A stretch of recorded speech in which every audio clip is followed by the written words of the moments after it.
तो current GK के questions बताएंगे। तो आप लोग सभी का स्वागत है लाइव इस चैनल के अंदर, आपके अपने चैनल वीकेंड गुरुजी में। तो सबसे पहले आज का जो थॉट ये रहेगा कि प्रेम एक ऐसा अनुभव है जो मनुष्य को कभी हारने नहीं देता, और घृणा एक ऐसी अनुभव है जो मनुष्य को कभी जीतने नहीं देता। ध्यान रखना कि प्रेम जो होता है वो कभी इंसान को हारने नहीं देता, ये इसकी प्रेम की विशेषता होती है। लेकिन अगर आप किसी से हेट या घृणा करते हो तो वो कभी इंसान को जीतने नहीं देता। तो इसी के साथ में हम अपना जो आज का सबसे पहला जो एक नया क्वेश्चन स्टार्ट कर रहे हैं कि ट्विटर जो है वो ब्लू चेक मार्क जो है ना ट्विटर को हर महीने $8 देने होंगे। आप ध्यान रखना कि ये जो एलन मस्क ये इन्होंने बताया है कि अगर आपका ट्विटर के अंदर अगर चैनल है, नाम है या अपने अकाउंट है, तो उस पर आपको अभी मतलब पेमेंट करना होगा $8 हर महीने के हिसाब से, ठीक है ना। तो ये अपने अभी चल गया है, ये ट्विटर की जो है ट्विटर ने बताया है कि एलन मस्क जो है ट्विटर के नए जो है वो बॉस बने हैं, जिनका नाम है पराग अग्रवाल, ठीक है ना, याद रखना आप लोगों को। उसके बाद में अब देखिएगा क्या पढ़ते हैं अपने कि ट्विटर को हर महीने जो है वो $8 देने होंगे। ब्लू स्टिक के अलावा क्या क्या मिलेगा ये भी देखिए एलन मस्क ने बताया। लेकिन अभी आपको ये याद होना चाहिए कि ये जो ट्विटर है जिसका भी अकाउंट है तो उसको आपको पेमेंट देना पड़ेगा, ये आपको इसमें बताया गया है।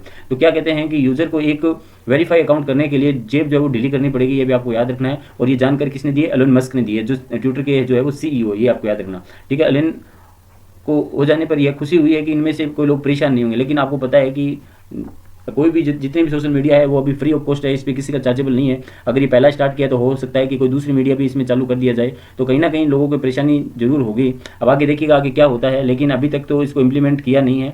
तो कई महीनों से चर्चा में चल रहे ट्विटर अभी और कई दिनों तक चर्चा में रहने वाला है, क्योंकि सोशल मीडिया प्लेटफॉर्म ट्विटर पर अब से कब्जा करने के बाद में एक तरफा एलन मस्क कौन है, जो वो ट्विटर के सीईओ थे, लेकिन अभी कौन हो गए? पराग अग्रवाल हो गए हैं, ठीक है ना, याद रखना। अभी इसमें कंपनी में छुट्टी कर दी गई है, लेकिन यह कहा कि ब्लू स्टिक पाने के लिए यूजर को झटका लग गया है, ठीक है ना। क्यों लगा है? क्योंकि इसमें $8 हर महीने देने पड़ेंगे, ठीक है ना। ये इन्होंने बताया कि हर महीने लगभग ₹660 का भुगतान करना पड़ेगा। तो अभी फिलहाल ये नियम चालू किया नहीं है, लेकिन हो सकता है कि भविष्य में इसको चालू कर दिया जाए। लेकिन न्यूज़ यही कह रही है कि जितने भी ट्विटर जो है वो उपभोक्ता है उनको पेमेंट करना हो सकता है।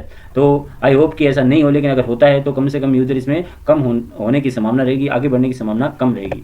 उसके बाद में आगे नेक्स्ट क्वेश्चन ये आता है कि इला भट्ट जो है पास से हुए सामाजिक कार्यकर्ता इला भट्ट का निधन हो चुका है। ये 89 साल के रहे थे, ये अंतिम सांस ली थी। अब आगे देखिएगा कौन कौन इसमें शोक जो है वो प्रकट करता है। प्रधानमंत्री नरेंद्र मोदी और कांग्रेस नेता राहुल गांधी ने बुधवार को महिला अधिकारकर्ता के निधन पर शोक व्यक्त किया है। ध्यान रखना ये जो है वो कार्यकर्ता थी, कौन सी थी? सामाजिक कार्यकर्ता थी, और जिनका निधन हो चुका है। 89 ईयर के थे ये, और इसके कारण से नरेंद्र मोदी और राहुल गांधी ने शोक जो है व्यक्त किया है। अब ध्यान रखिएगा ये क्या आगे इन्होंने क्या क्या किया ये भी देखिएगा कि सामाजिक कार्यकर्ता इला भट्ट का निधन हो गया। ये 89 की उम्र की थी, और अंतिम सांस जो है वो पद्म विभूषण विजेता और सामाजिक कार्यकर्ता इला भट्ट का निधन हो गया। ये पद्म विभूषण थी, इन्होंने जो है वो इनाम जीता हुआ था, ये जो है वो पुरस्कार से सम्मानित थी। अब क्या कहते हैं, सेवा संस्था की संस्थापक इलाबेन भट्ट का निधन 89 ईयर की आयु में हो गया है। गांधीवादी इला भट्ट ने बुधवार को अहमदाबाद के अस्पताल में अंतिम सांस ली थी। ध्यान रखना ये एक समाजकर्ता थी, ये भी आपको याद रखना है। इलाबेन को 1977 में रेमन मेमस पुरस्कार से सम्मानित किया, 89 में राइट लाइवलीहुड अवार्ड और पद्म विभूषण जैसे पुरस्कार से सम्मानित किया हुआ है। उन्होंने महिलाओं के रोजगार के लिए बहुत ही अवलोकनीय काम किए हैं, ये भी आपको रखना याद। इन्होंने जो महिलाओं के लिए समाज के अंदर नए नए कार्य भी किए हैं। आगे देखिएगा क्या कहता है, पद्म विभूषण विजेता और सामाजिक कार्यकर्ता इला भट्ट का निधन हो गया है, ये भी आपको याद रखना है। कहाँ पे उन्होंने अंतिम सांस लिया है? अहमदाबाद के अंदर इन्होंने अंतिम सांस लिया है।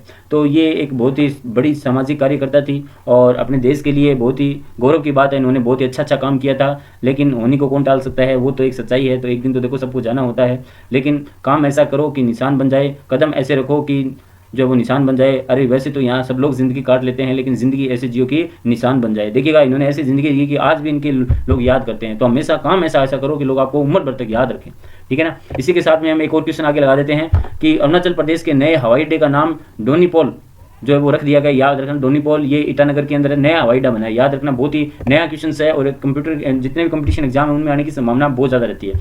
तो देखिए पूर्वोत्तर भारत जो है इस साइड के अंदर देश का सबसे पहला एक नवेला जो एयरपोर्ट तैयार कर दिया गया है। इस एयरपोर्ट का नाम डोनीपोलो एयरपोर्ट रखा गया है।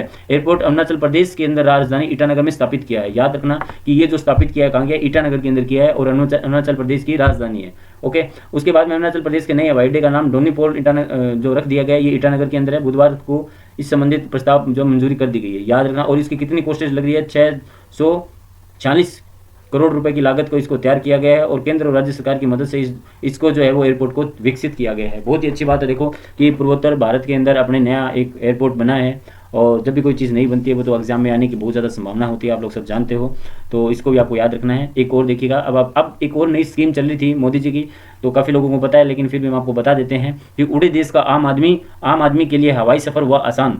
याद रखना कि हर एक व्यक्ति जो है आसमान में उड़ने की चाहत रखे होता है, और ये नरेंद्र मोदी जी है हमारे देश के प्रधानमंत्री, और ये चाहते हैं कि हर आदमी उड़ने की जो चाहत रखता है वो उड़े, और उनकी जो सारे जो है वो प्रॉब्लम क्रिएट हो वो हम हटा दें, ऐसे इनकी सोच है। तो इनकी सोच को हम सलाम करते हैं, बहुत बहुत अच्छा काम करते हैं ये। तो देखिएगा, सरकार की क्षेत्रीय संपर्क योजना उड़े देश का आम आदमी, इसके तहत 5 एयरलाइंस कंपनी ने 128 मार्गों पर उड़ानों का परिचालन करेगी, और इसमें 30 हवाई अड्डे ऐसे हैं जिनका अभी इस्तेमाल नहीं हुआ है। इस योजना में 1 घंटे की उड़ान के लिए अधिकतम 2500 रुपये किराया देना होगा, अगर आप जितना उड़ते हो। लेकिन इसमें ये बताया गया कि अगर 1 घंटे उड़ता है तो 2500 रुपये आपको पेमेंट करना होता है।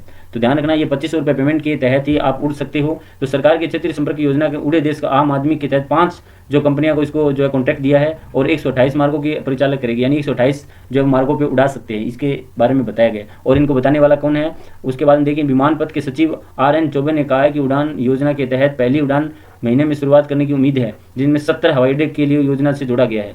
तो ये बहुत ही अच्छा काम कर रही है सरकार कि लोगों को उड़ान के लिए जो है वो रास्ता ओपन कर रही है। तो देखिएगा, ऐसे हम आपको क्वेश्चंस बताते रहेंगे। आप लोग चैनल को लाइक शेयर सब्सक्राइब जरूर कर दीजिएगा, और नए हैं तो शेयर सब्सक्राइब भी कर दीजिएगा, और आपका शेयर करना ही हमारा मेहनत का फल होता है। तो आप सभी का दोबारा से एक बार स्वागत रहेगा चैनल